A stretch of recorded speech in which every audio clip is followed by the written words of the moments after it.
Sa pananalasa ng Bagyong Christine noong nakaraang taon, kabilang ang bayan ng Minalabak sa Camarines Sur sa lubhang naapektuhan. Dahil sa bagsik ng bagyo, nawasak ang ilang silid-aralan sa Malitbog Elementary School.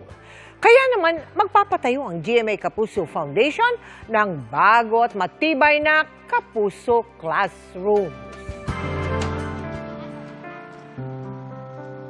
Bunso sa 10 magkakapatid si Jomel. Isa rin daw siya sa mga maaasahan ng kanyang ate Rose sa mga gawaing bahay.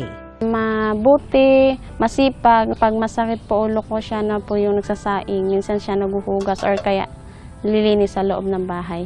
Kung gaano kasipag sa bahay si Jomel, ganun din siya kasipag sa pagpasok sa eskwelahan sa Malitbog Elementary School sa Camarines Sur.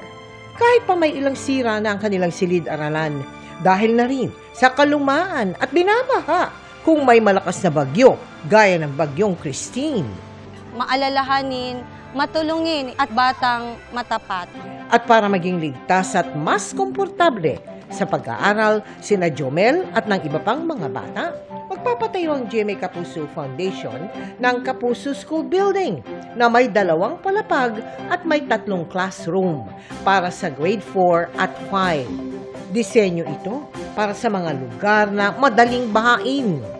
Itatayo natin ang kauna-unahang flood-resistant GMA Kapuso School.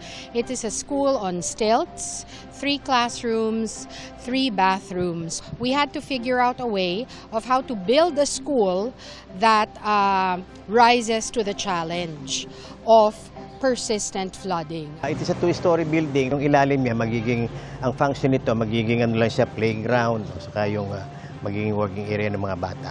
Katuwang din natin ang 9th Infantry Division ng Philippine Army at local government unit ng Minalabak.